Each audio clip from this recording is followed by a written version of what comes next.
সুপ্রিয় দর্শক, শিক্ষার্থীদের স্বপ্ন ও ক্যারিয়ার নিয়ে আমাদের বিশেষ আয়োজন চাকরি.com অনুষ্ঠানে আপনাদের সবাইকে স্বাগতম। দর্শক, এই অনুষ্ঠানে আমরা শিক্ষার্থীদের জন্য বিষয়ভিত্তিক ক্যারিয়ার নিয়ে আলোচনা করে থাকি এবং এই আলোচনা করতে আমাদের সাথে উপস্থিত হন একজন অতিথি। দর্শক, এছাড়াও অনুষ্ঠানের শেষে জানবেন দেশের কিছু চাকরির খবর। দর্শক, আজকের আমাদের আলোচনার বিষয় হলো পেশা হিসেবে মেকানিক্যাল ইঞ্জিনিয়ার। দর্শক, এই আলোচনা করতে আমাদের সাথে উপস্থিত আছেন চট্টগ্রাম প্রকৌশল ও প্রযুক্তি বিশ্ববিদ্যালয়ের যন্ত্রকৌশল বিভাগের অধ্যাপক ডাক্তার মোহাম্মদ সানাউল রাব্বি। আপনাকে অসংখ্য ধন্যবাদ আমাদের আজকের এই অনুষ্ঠানে আসার জন্য। ধন্যবাদ। আপনার কাছে প্রথমেই জানতে চাইব, একজন শিক্ষার্থী কেন মেকানিক্যাল ইঞ্জিনিয়ার হবে? যন্ত্রকৌশল বিভাগ আসলে ইঞ্জিনিয়ারিংয়ের একটা মৌলিক এবং বহুমুখী একটি শাখা। আমরা আমাদের চারপাশে যানবাহন বলি, শিল্প কারখানা বলি, এবং যদি আধুনিক চিকিৎসার যন্ত্রপাতিও বলি, সব কিছুই কিন্তু যন্ত্রকৌশল বিভাগেরই আওতায় চলে আসে। একজন শিক্ষার্থী নতুন কোনো কিছু তৈরি করবে, বা সে বাস্তব কোনো সমস্যার সমাধান করবে, বা সে প্রযুক্তিগতভাবে বাংলাদেশকে কোথাও এগিয়ে নিয়ে যাবে, এটার জন্য আসলে যন্ত্রকৌশল খুবই ভালো একটি শাখা। আর বর্তমান সময়ে যদি আমি খুব স্পেসিফিক করে কোনো টপিকের কথা বলি, যেমন আর্টিফিশিয়াল ইন্টেলিজেন্স বলি, রোবোটিক্স বলি, অটোমেশন বলি, সব কিছুতেই কিন্তু যন্ত্রকৌশল বিভাগের একটি ছাপ রয়েছে, এবং চাইলেই যন্ত্রকৌশল বিভাগ থেকে এই বিষয়গুলোতে দক্ষ হওয়া সম্ভব এবং সেই অনুযায়ী চাকুরিতে তার অবদান রাখা সম্ভব। এই বিষয়ে যারা পড়ছেন তাদেরকে কি কি বিষয়ে পড়তে হয় যদি একটু বলেন। ওকে, আমাদের যে কারিকুলাম আছে, কারিকুলামটা বেশ কয়েক ভাগে বিভক্ত। যেমন এখানে বেসিক সায়েন্স নিয়ে আমাদের কোর্স রয়েছে, যেমন ফিজিক্স, কেমিস্ট্রি। আমাদের ম্যাথমেটিক্স নিয়ে কোর্স রয়েছে যথেষ্ট পরিমাণ। এর বাইরে আমাদের হিউম্যানিটিস নিয়ে বেশ কিছু কোর্স রয়েছে, 4টি কোর্স রয়েছে। এর বাইরে আমার মেকানিক্যালের বা যন্ত্রকৌশলের যে কোর কোর্সগুলো রয়েছে, সেখানে আছে heat transfer, fluid mechanics, engineering mechanics, production process, refrigeration, air conditioning, এরপর আপনার machine tools, tool engineering, automobile engineering, এরপর আপনার statistical quality control, production management, operations management, then mechatronics, এই সবগুলো বিষয় পড়ানো হয়ে থাকে। একজন শিক্ষার্থী মেকানিক্যাল ইঞ্জিনিয়ারিং শেষ করার পর দেশে কি ধরনের চাকরির সুযোগ রয়েছে? দেশে চাকরির কথা যদি বলি, তাহলে আমাদের তো দেশে চাকরিটা এখনকার সময়ে 3টা ভাগে বিভক্ত: সরকারি, বেসরকারি, আবার উদ্যোক্তা লেভেলে। তো সরকারি চাকরির ক্ষেত্রে যদি আমি বলি, সেক্ষেত্রে আপনার বিদ্যুৎ উন্নয়ন বোর্ড, বিদ্যুৎ কেন্দ্র, গ্যাস ও খনিজ শিল্প, এরপর পানি উন্নয়ন বোর্ড, স্থানীয় সরকার প্রকৌশল দপ্তর, এরপর সরকারি যে শিল্প কারখানাগুলো রয়েছে, প্রতিরক্ষা মন্ত্রণালয়, এই সমস্ত, এবং রেলওয়ে বিশেষ করে, এই সমস্ত জায়গায় তাদের চাকরির যথেষ্ট সুযোগ রয়েছে। বেসরকারিতে যদি আমি বলি, সিমেন্ট ইন্ডাস্ট্রি, স্টিল রিরোলিং মিল, সিরামিক ইন্ডাস্ট্রি, এবং এর বাইরে জাহাজ ভাঙা শিল্প, রিনিউয়েবল এনার্জি, সাস্টেইনেবল এনার্জি, এইরকম ক্ষেত্রগুলোতে যথেষ্ট সুযোগ রয়েছে। এবং উদ্যোক্তা লেভেলের কথা যদি আমি বলি, যে একটা বিষয়ের উপর আমি যদি নির্দিষ্ট একটা নতুন ডিজাইন তৈরি করতে পারি, সেই নতুন ডিজাইনটাকে নিয়ে আমি সামনের দিকে এগিয়ে যেতে পারবো, কোনো একটা সমস্যা সমাধান কল্পে যদি এগিয়ে আসতে পারি, এখানেও যথেষ্ট সুযোগ রয়েছে যন্ত্রকৌশলীর। কেউ যদি দেশে চাকরি না করে বিদেশে যেতে চায়, বাইরেও কি সুযোগ রয়েছে চাকরির? জি, অবশ্যই সুযোগ রয়েছে।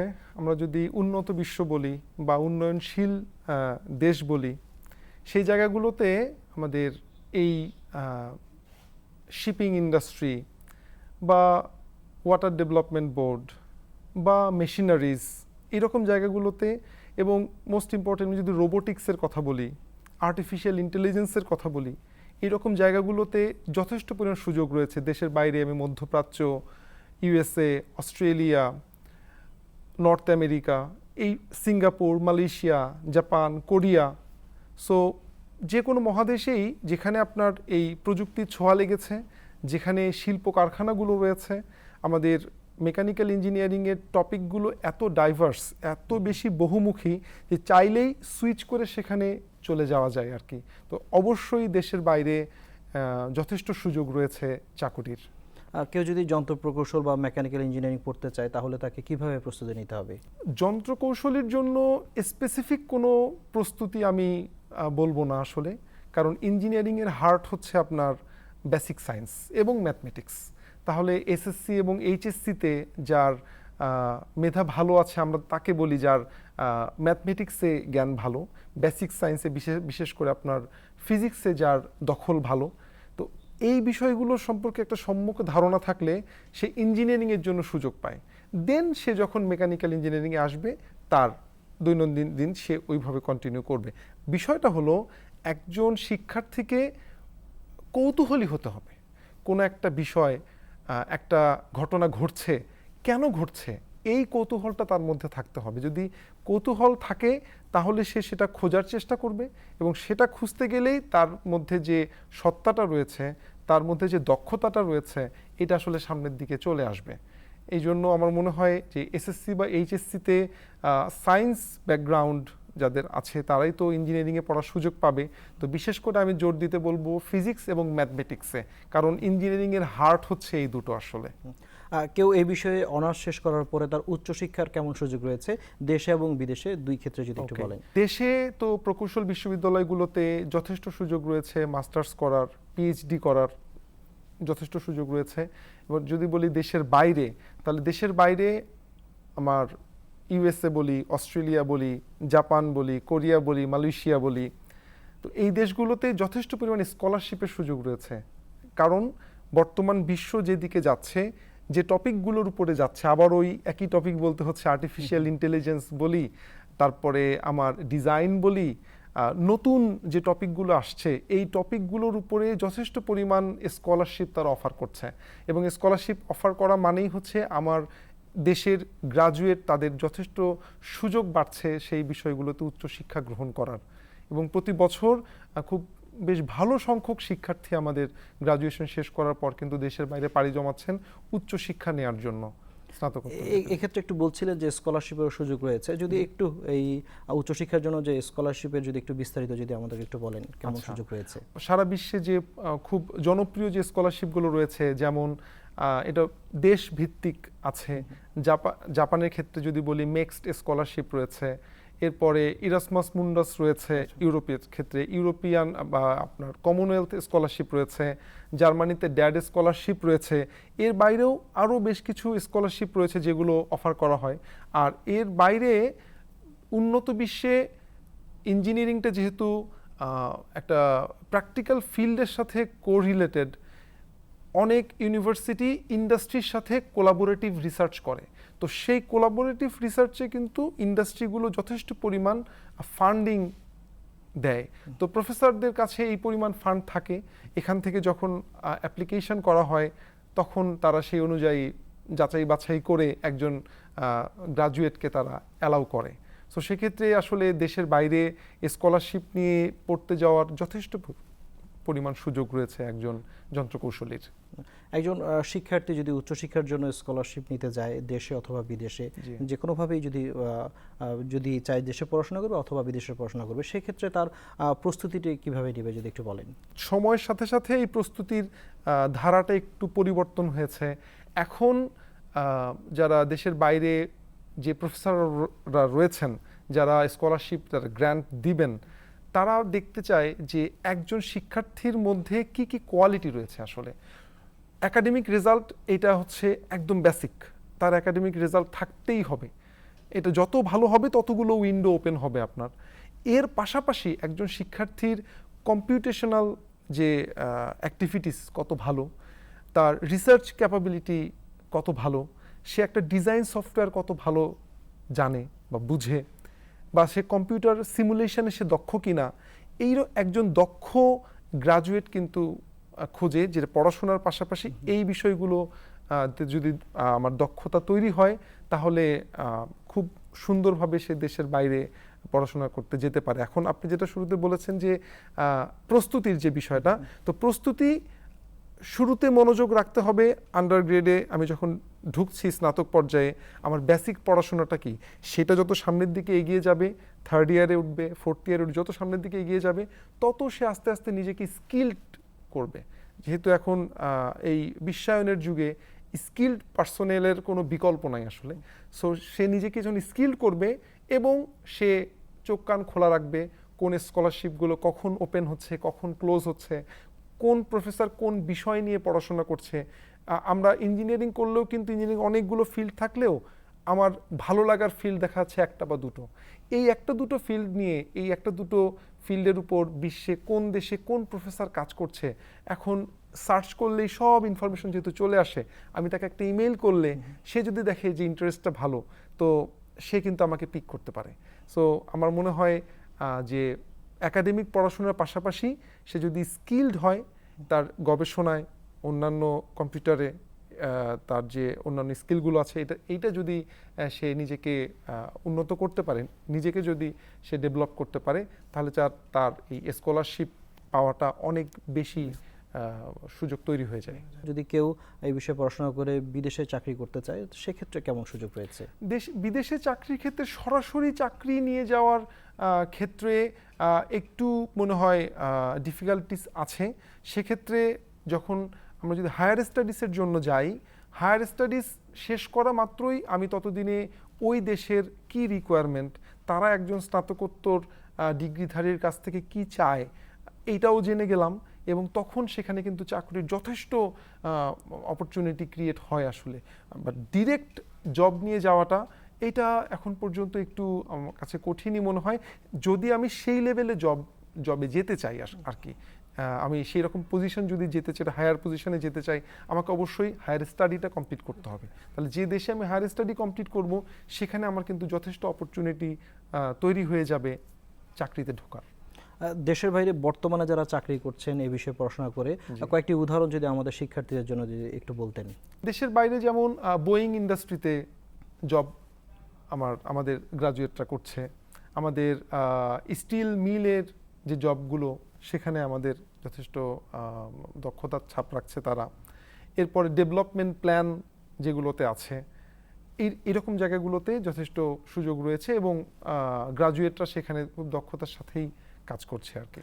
একজন মেকানিক্যাল ইঞ্জিনিয়ারের আসলে কাজের পরিধিটা সম্পর্কে একটু জানতে চাই। মেকানিক্যাল ইঞ্জিনিয়ারটা কাজের পরিধি ডিপেন্ড করছে আসলে, আমরা যদি এর কারিকুলামটা দেখি, এত ডাইভার্স ফিল্ডের পড়াশোনা এখানে হয় যে মেকানিক্যাল থেকে আমি আর্টিফিশিয়াল ইন্টেলিজেন্সে যেতে চাচ্ছি, মেকানিক্যাল থেকে আমি সফটওয়্যার ইঞ্জিনিয়ারিংয়ে যেতে চাচ্ছি, খুবই মানে সম্ভব একটা বিষয়।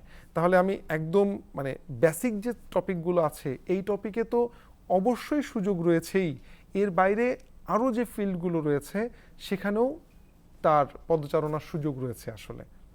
এই ক্ষেত্রে যদি একটু বলি যে কেউ যদি চাকরি না করে যে উদ্যোক্তা হতে চায়, সেক্ষেত্রে একটু কেমন সুযোগ রয়েছে যদি একটু বিস্তারিত বলেন।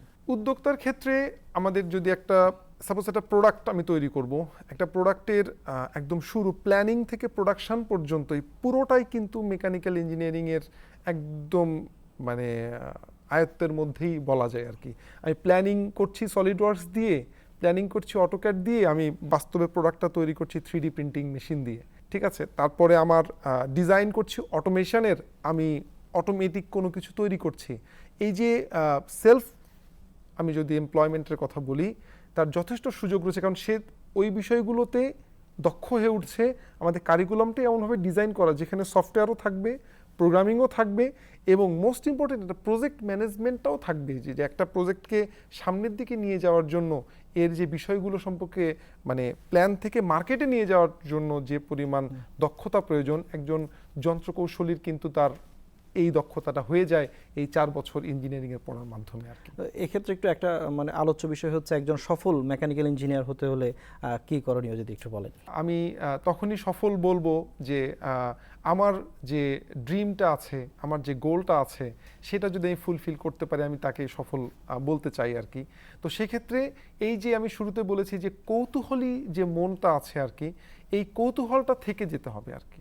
এই কৌতূহলটা থাকতে হবে যে এর পরেরটা কি, তার পরেরটা কি। আমি যদি গবেষণাটাকে একটু এখানে উদাহরণ হিসেবে দেখি আর কি, যে রোবট আজকে তৈরি হয়েছে অনেক দিন আগে, বাট এখনও রোবটের উপর রিসার্চ চলছেই, কন্টিনিউশন চলছে। তো এইটা তৈরি মানে এই যে গবেষণাটা চলছে, একটা অনুসন্ধিৎসু মন আছে জন্যই, কৌতূহলী মন আছে জন্যই কিন্তু এই গবেষণাটা চলছে।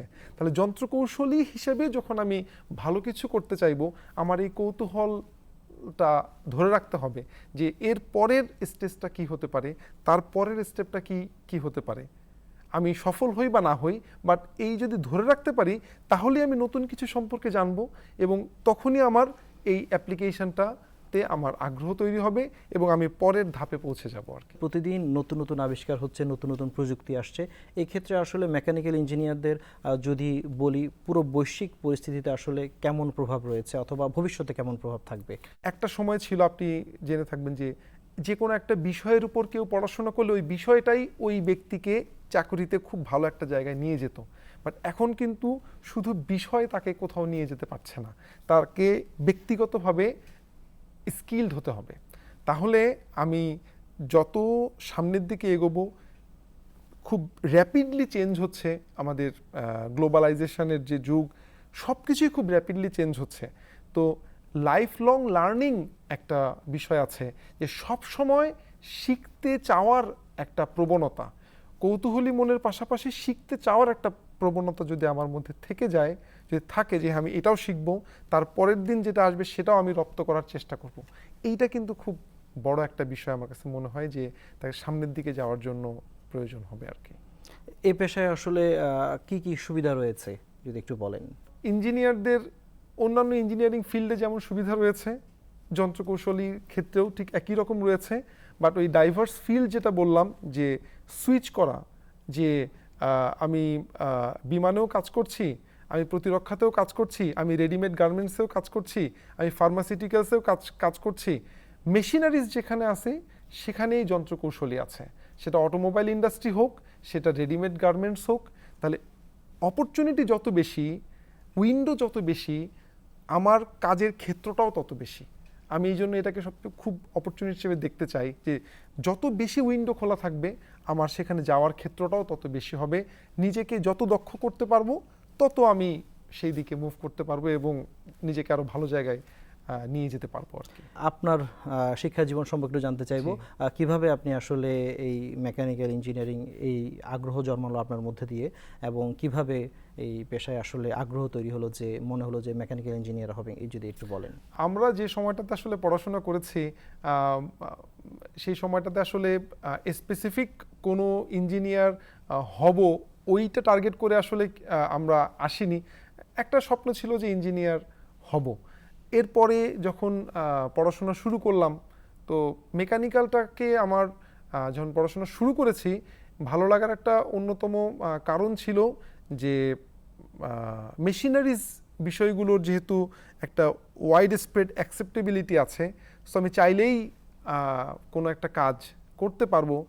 আর খুব একটা দারুণ বিষয় হচ্ছে, মেশিনারিজের বাইরেও, কলকারখানার বাইরেও হিউম্যান ম্যানেজমেন্ট খুব বড় একটা ইস্যু।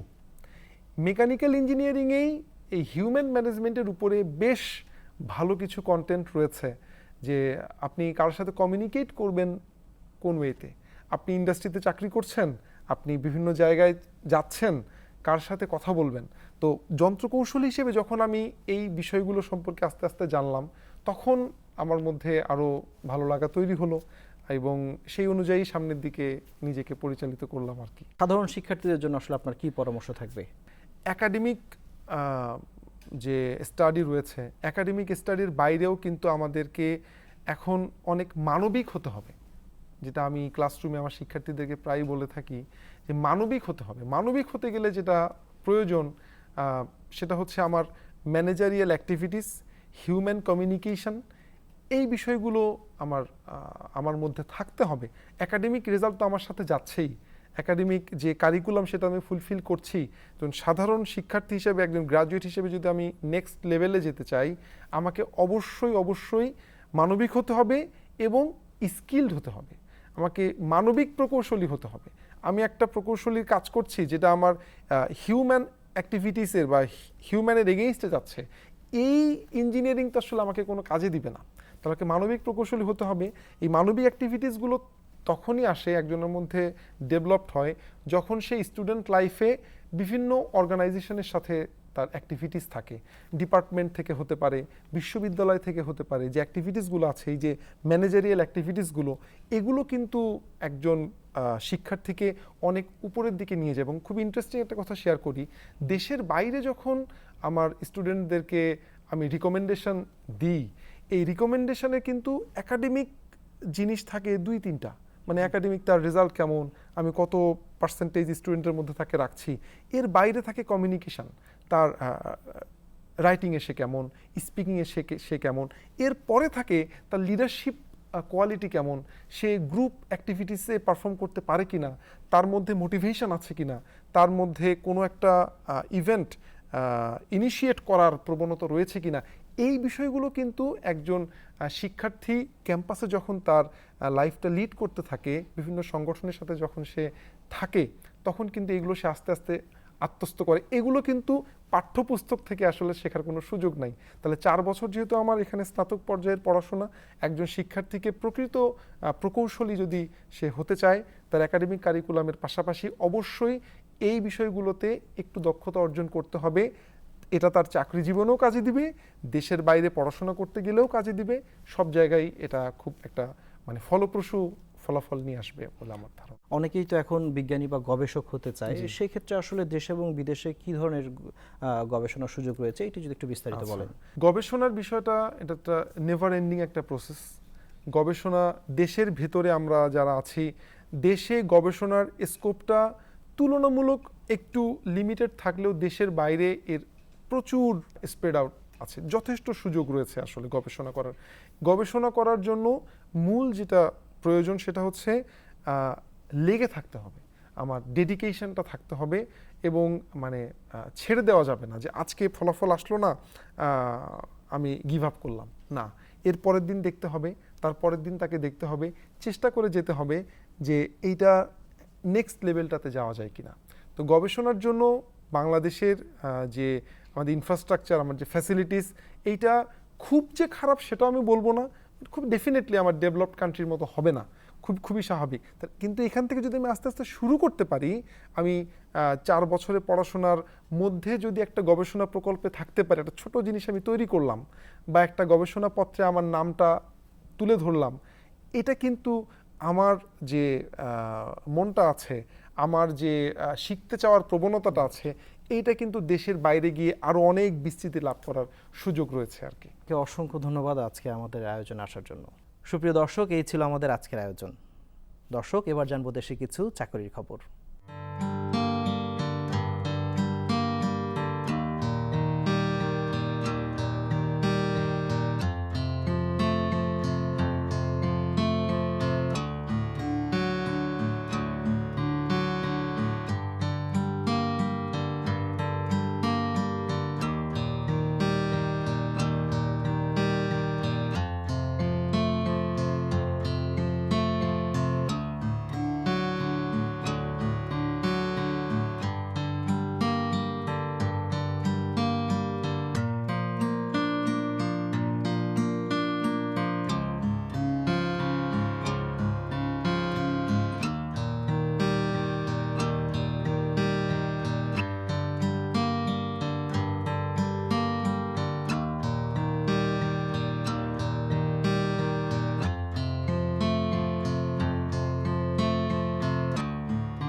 সুপ্রিয় দর্শক, এই ছিল আমাদের আজকের আয়োজন। আগামী পর্ব দেখার আমন্ত্রণ জানিয়ে বিদায় নিচ্ছি আজকের মতো।